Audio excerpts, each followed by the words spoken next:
Welcome to Spartan Up, everybody. Colonel Nye here, and once again we are filming at Fenway Park, historic Fenway Park, home of the 2018 World Champion Boston Red Sox. And I'm here today with two of my fellows, and we've got Dr. Laura Pence, the mind doctor, and then Dr. Johnny Waite, the doctor. The pretend doctor. In air quotes around that. But we are missing a couple of our panel members, and that's obviously our founder and leader, Joe De Sena, who's out running the race. I mean, running it and also kind of running it, if you understand what I'm saying.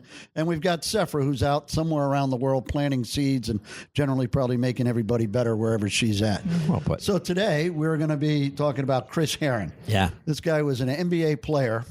Which is hard enough to reach those goals, right? And the professional level and anything, but he got there while also battling a drug and alcohol addiction. Yeah. So that's you got to really to hear his story about how he overcame that. We'll get to that. A lot of people tell us what they did right. He tells us what he did wrong, which I thought was pretty cool. Too. One of the things we do right is we find great people week after week. But let's get back to Chris Herren. We're going to be here at the end of the interview to talk about what we took from it, and you're going to take lots yourself. This episode of Spartan Up is brought to you by Powerful Foods. Fuel your active lifestyle with high protein, no sugar added products. We have a special deal just for our podcast listeners. Go to shop.spartan.com/powerful and save 10% with the code Spartan Power.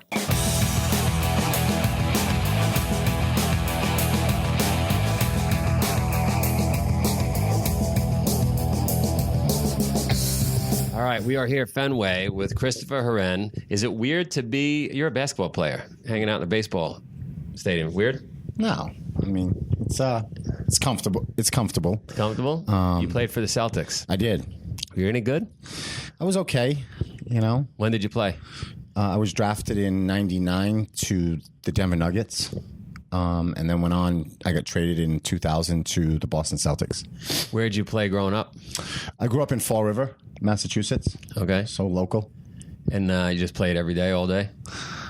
I wouldn't say that. I played enough. I've dedicated a lot of my life to getting to where I wanted to go. I was fortunate to have some pretty special mentors in my life that showed me the way.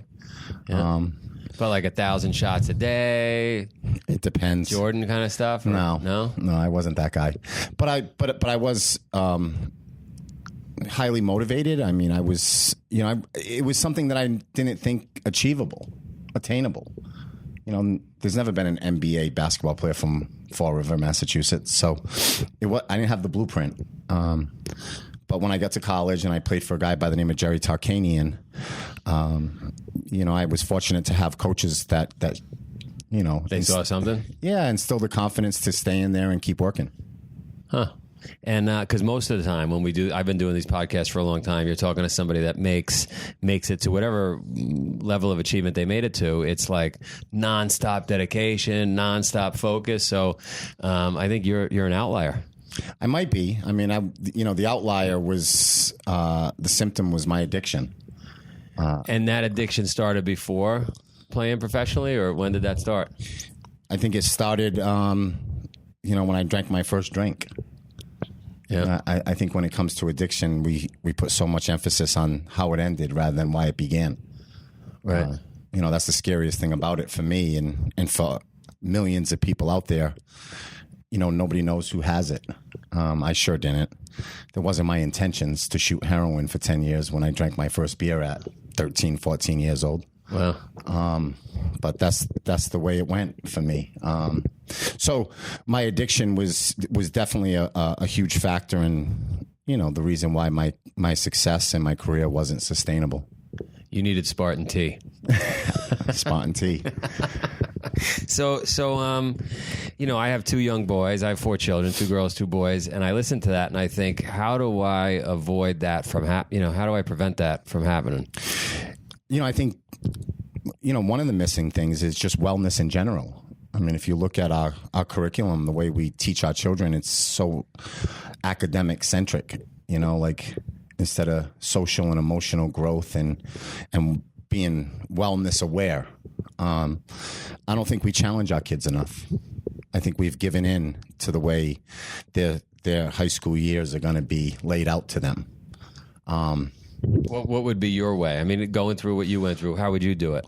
I have children. I have a 19-year-old son. I have a 16-year-old daughter and a 10-year-old. And my thing is go to parties, be social, but why get drunk? I want my son and my daughter to be totally aware of how they feel and work through it rather than, mask it with alcohol at 16. Sure. I was thinking of tell me if this is a crazy idea, stupid idea, because you'd have experience. You want me to take that tea? It seems unbalanced in your hand. I was thinking of taking them like when they're 14, 15 in the woods, the two boys, and having like a couple of cases of cigarettes and all kinds of alcohol and get them completely sick. Right. No, bad idea. Bad idea? It doesn't work? No. It might. That's your risk that you have to take. Because you're going to do it anyway, aren't they? No, why? That's my point. See, you're one of the parents that have made the assumption and waved the flag that that's going to happen. It's going to happen. But why? Yeah. Why assume that? And why not do things to prevent it? And the thing is, I do 200 plus speaking engagements a year. And parents, when kids come home drunk, their first question is, who are you with? Where'd you get it? What house hosted it? Instead of why. Right. Why not ask why? And you think your 19-year-old has been pretty straight? He has. He's been great. Doesn't mean he never will. Right. But it's a lifestyle he's chosen. He was unfortunate to be, to grow up in my addiction. He was 9 when I got sober. So I think he has a healthy fear. I think he's well aware that addiction runs in our family. But more importantly is just to have that social awareness. Like, I don't need this. Right. Well, I was that way. I didn't like it. I didn't want to be uncomfortable. I always wanted to be in control. I think I saw the movie The Godfather growing up, and there was no drugs allowed, and that kind of felt badass in a way. So I just stayed away from it. And I think we need to, not so much Godfather-ish, but we need to redirect the way our kids think about it. And as well as adults. I think, it all begins in a basement. Yeah. It all begins with the red Solo cup. It all begins at a keg party at 13, 14, 15. We got to do burpees instead of beer. Totally. But how do you make it cool? Right? I don't think we give the kids who don't enough credit. They're kind of like the silent voice in the background. Yeah. There's really no social awareness, and we don't give them enough credit for what they do. Listen, I don't find anything normal about a 15-year-old girl who is going probably through the most awkward years of her life, getting drunk in a basement with a bunch of kids she's known since she was 5. Right. If you think that's not, I don't think that's normal. Yeah. And I think we need to be better at that. We need to inspire our kids and give them a voice in how they feel and give them a platform where they can present and be transparent and open. I think that's what we need. Let's do some burpees, and then we'll come back and do the second half. Perfect. I'll watch. Hey, Spartans. Hope you're enjoying the podcast. I'm Ann LaRue, and we're talking about 31 habits of the healthiest Spartans. So today we're going to talk about swapping grains for greens. Now, we all know that whole grains can provide good nutrition. There's no doubt about that. But they don't always settle well for every single person, and they can be the source of added calories that we don't necessarily need every single day. One thing that we do know is that greens bring a lot of nutrition and a lot of plant nutrients, phytonutrients, into our day. So trying to swap out a few grains for a few greens each week may help you if you're looking for weight management, but will definitely help you when you're on your quest to have an optimal body, good immune strength, right? So let's talk about a couple examples. I love to use romaine lettuce leaves because they're really hardy, and so they can really help hold food into something when you're trying to eat it. Because let's look at it that way. Aren't grains just a simple way to get food into your mouth? But it's not necessarily the grains we need, it's the food we're trying to get in there. So for example, tacos, right? The taco shell is just necessarily, it's a vessel that's getting the food that's in the taco into our mouth. So swap it out for romaine lettuce leaves, romaine tacos. Next time you're going to try out having a burger, try putting it in romaine lettuce leaves. Let's say you're going to have a turkey sandwich, swap out the bread for a romaine lettuce leaf. So see how that's nice and easy, swapping the grains for the greens, but still getting to enjoy the type of food that you would have from a day-to-day basis. So that's habit number 11. Come back next week for habit number 12 in our series of 31 habits of the healthiest Spartans. For the full downloadable, go to life.spartan.com/habits. Back to the podcast. We're going to be right back to this great episode of Spartan Up podcast. But right now, it's the end of the day. We're in Lake Tahoe at the Spartan Race World Championships. I'm going to talk about the start of the day. I woke up this morning. I got handed this yesterday. This is a new sponsor of Spartan Race, Powerful Foods. And for powerful places. So first time I've ever had one of these in my life was yesterday. Strawberry banana smoothie made with Greek yogurt, no sugar, all natural ingredients. I got to admit, the first time I drank it because the response was handed to me. You got it, right? It's true. Seems like the right thing to do. Seems like the right thing to do, the noble thing to do. Anyway, took some home, threw it in the fridge, not home, took some back to the great, wonderful place I'm staying.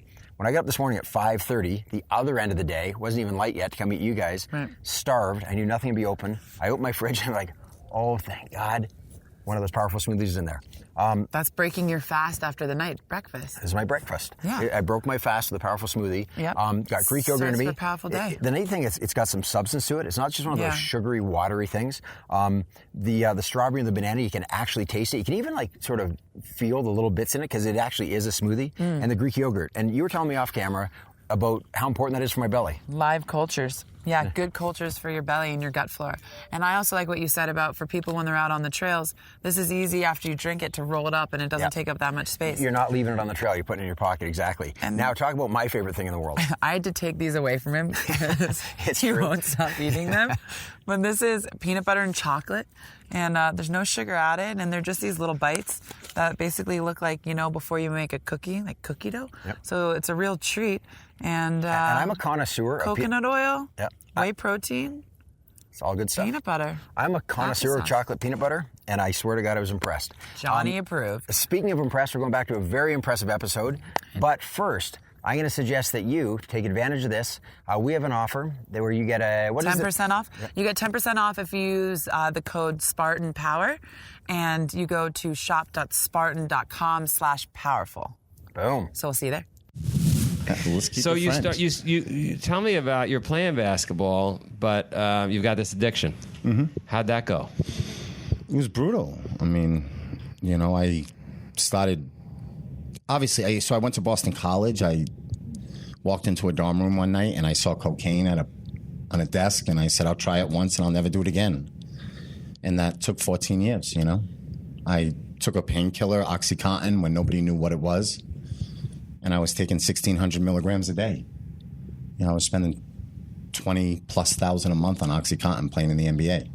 And the coaches, they recognize it? Teammates recognize it, or they don't? I mean, I was not that guy that they paid too much attention to. Right. But at the end of the day, it's you have to live with that. You have to look in the mirror every day. Yeah. And that's really the sadness behind the whole thing is, when you're battling that secret and you're trying to sustain that secret, every morning you wake up and you know that it's all going to unravel eventually. Yeah. And how do you stop? What is the... So, I was fortunate to go to treatment. But you just woke up one day and said, I'm going to do it? No, I overdosed 4 times. Got it. I shot heroin for 10 years. So multiple bottoms, multiple lows in my life. But, the reality is as much as I suffered, everybody who loved me suffered. Yep. And that's the thing about addiction, and that's so sweet in a sense that, if you can help people struggling with this illness, you heal a bunch of hearts. Right. You heal families, and, you create that bridge back to your loved ones. But so the 4 times, what was the kicker? What finally got you? So I was 32 years old, and a man looked me in the eye at a treatment center and told me that I should play dead for my kids. That I should have my wife explain to my kids that dad died in a car accident and just disconnect from them and let them move forward without me. Because it was coming. It was coming, and you know, again, it's a family illness. So as much as I'm suffering, they're suffering. Right. And, you know, I wanted to be their dad. You know, I wanted to be the father that I dreamt of being. And, you know, I was fortunate enough to be in treatment and fight for it. So you didn't want to play dead? Didn't want to play dead. No, I did not. You know, I've been sober for 10 years now, and it's the greatest accomplishment of my life. You know, I mean, for the last 10 years, I've been the same dad. That's awesome. Yeah. And the kids love it. Kids love it. Yeah, no doubt. I mean, we all, you know, reap the benefits and rewards of living one day at a time in recovery. So then you started a charity. So I did the Herren Project, which has been involved with Spartan for the last few years here, and it's been phenomenal. You know, the Herren Project is something that I thought about, dreamt of when I first got sober, because I just wanted to give back. You know, and over the last 7 years, we've assisted 3,000 people with treatment. And that's awesome. Paid for sober living and online support groups. We've covered the spectrum. You know, we started by writing a check for a person, and we've grown to a point now where we want to cover the whole spectrum. And so what have you learned? Like, what's the secret to helping somebody? There is no secret. You just continue to help, you know, and until they take it. Yeah. And some people, you know, take it and some people don't. But we'll always be there to help. And that's, you know, that's the beauty of this is, we need to be there. And unfortunately, you know, when I see someone suffering from addiction, again, I see the whole family. I don't see just one person. Right. Because you know what it was like. Right. Yeah. So for those listening out there, because I get a lot of emails, right? We got 1.1 million people now going through Spartan. I get an enormous amount of emails. I lost weight. I'm back with my husband. I'm back with my wife. I gave up drugs. I'm no longer drinking. Thank you. What tips would you give to somebody out there listening that, you know, doesn't necessarily have the help? They're not connected, right? What should they do? Reach out. I mean, the herrenproject.org. I mean, we're always there to help. I mean, that's what it's about. But there is help. I mean, there's multiple people living in recovery. You know, people don't understand the movement until you decide to take that first step. And it's no different than someone jumping into Spartan. Right. You know, it's changed their life. I mean, it's changed the way they've lived, you know, their wellness. You know, recovery is very similar in a sense. It's a lifestyle. It's a culture. You know, it's a way to live. And do you recommend replacing that negative addiction with a positive addiction? Yeah, of course. I mean, it doesn't happen overnight. Yep. You know, it doesn't happen overnight. But I think people who suffer from addiction, you know, we seek out challenges. You know, we understand the level of commitment on the negative and the positive. And a lot of people do, you know, jump into Spartans. And that's why the Herren Project has, you know, been part of this event for so many years, because we have people who are really engaged in it, and it's an outlet. It's a way. They need something. It's community. Yeah. You know, you've created a community here, and a lifestyle and a movement. And, you know, we're blessed to be part of it, and they feel part of it. Well, we want to help more, so just let us know what we need to do. And if you're out there and you're listening, get in touch. Absolutely. Right? Burpees. Yeah. Get after it. You're awesome. Thanks, you, brother. Yep.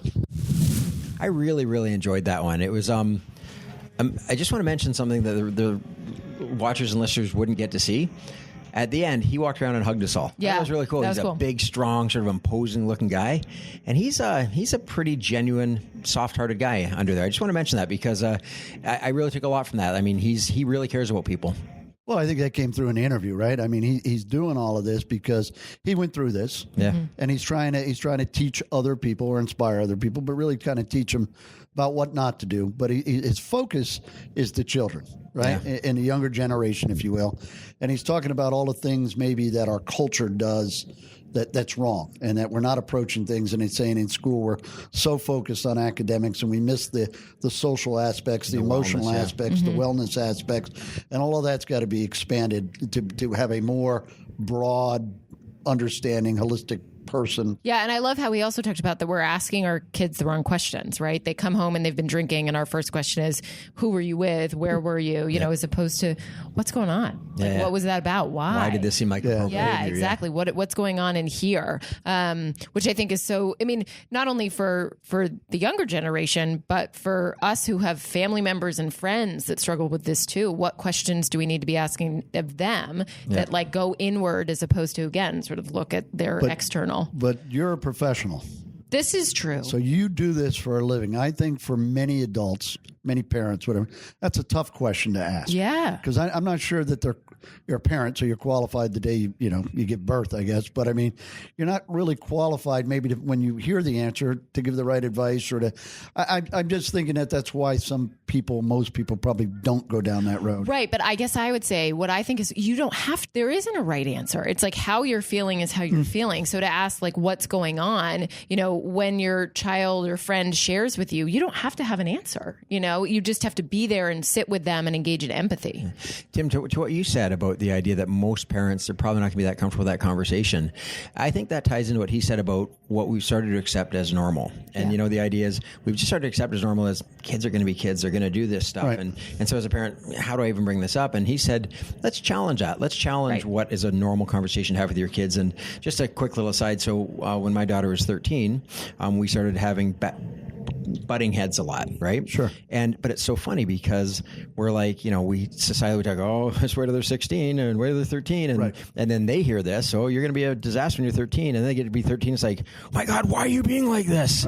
Right. But I think a lot of it's culturally conditioned. We're culturally conditioned that at 16, 17, we really want to start drinking beer because that's what the cool kids do. And so we just need to look at the things that we just accept as that's just the way they are.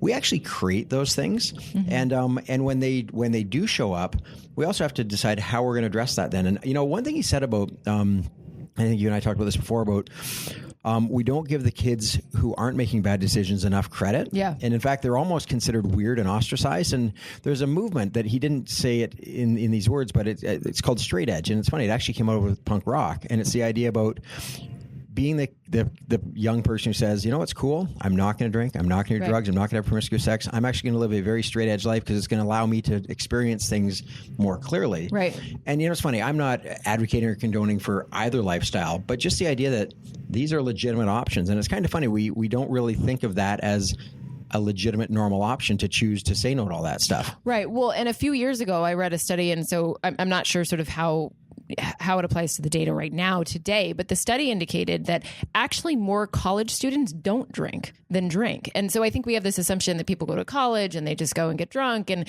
there's a whole bunch of individuals out there that aren't doing that. So when we go into parenting with sort of this assumption of like, well, everybody's going to do it, so how do I approach it? I think what Chris was saying is like, well, no, not everybody's going to do it. And why can't we go in from a different angle of like, this is not okay? And I also get from him that he's arming them with information and confidence, and then letting them make decisions. He didn't strike me as he's a guy who's like, and I'm going to kick your ass when you drink. Excuse me, I know we have to bleep that. I apologize for that word. But you know what I mean? Like there's a saying that strict parents make sneaky kids, and the idea about I'm going to mandate. I believe it. I believe. You know why I believe it?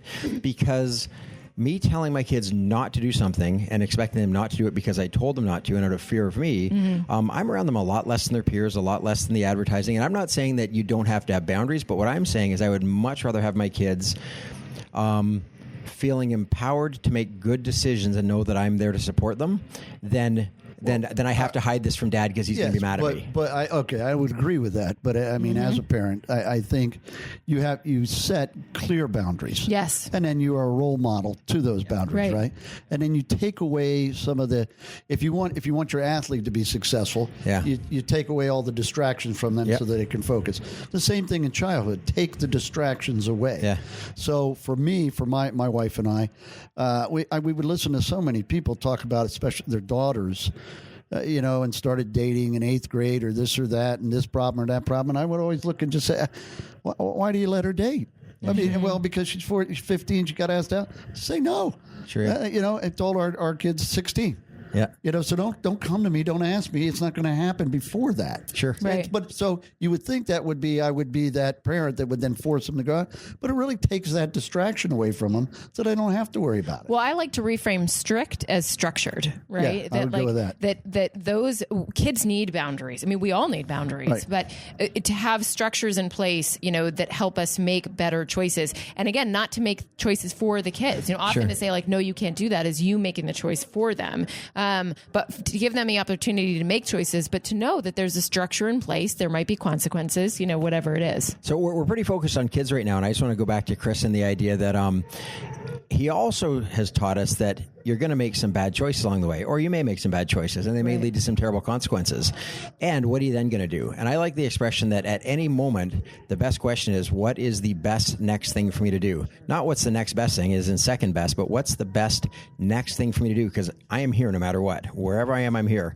And the idea that one day I love that idea about play dead for your kids, and you realize, wow, man. It was kind of a jarring. Yeah, it was hugely. I kind of sat up when he said that. Yeah, and he said, I decided I want to be a parent for my children. I want to be a good parent for my children. Right. And he's now finding a way to go out and do great things. And I know a lot of addicts, and it's funny, the extreme sports world that I come from, most people... Joe says about the 5 friends, but go ahead. Yeah, no. I'll take that. No, I'll run with that, though, because I would say that probably 3 of my best 5 friends do have addiction issues that aren't current, but where in the past they've had problems. But the challenge is there are so many people who have these extraordinary tendencies and they need an outlet for it. Oh, sure. And, Charlie Engel's a great example. He's been on our podcast before. Yep. Charlie says, I am every bit as much an addict today as I was when I stopped drinking 26 years ago. If I didn't have running, I wouldn't know what to do. It's funny, when I got into death racing, my dad said, I'm glad you got that out of your system. I'm like, no, my God, I just found somewhere to put this energy. Right. And so you create this tribe. And so Chris is creating opportunities for people to take that energy. And, a lot of people that we have on our podcast, they are rechanneling energy that in the past maybe they weren't using productively, and now they are. And I think he's a great example of that. Yeah. How do you take your poison and use it as medicine? Exactly. Yeah. Speaking of great people, I saw our producer Marion waving at me a minute ago saying, we could talk about this all day long. Thank you, Marion, for being awesome. This episode of Spartan Up is brought to you by Powerful Foods. Fuel your active lifestyle with high-protein, no sugar-added products. We have a special deal just for our podcast listeners. Go to shop.spartan.com/powerful and save 10% with the code SpartanPower. Thanks for listening to Spartan Up. We're here to be your partner in resilience training for mind, body, and spirit. We've got tips on leadership, the Spartan mindset, Spartan nutrition, just living life like a Spartan. Almost every day of the week, we're here to help you stay on track. And if you like the show, help us on our mission. We want to rip 100 million people off the couch and give them the tools to keep going. And the best marketing for podcasts like this is people like you. So please tell your friends about it and come back whenever you can. We'll be here for you.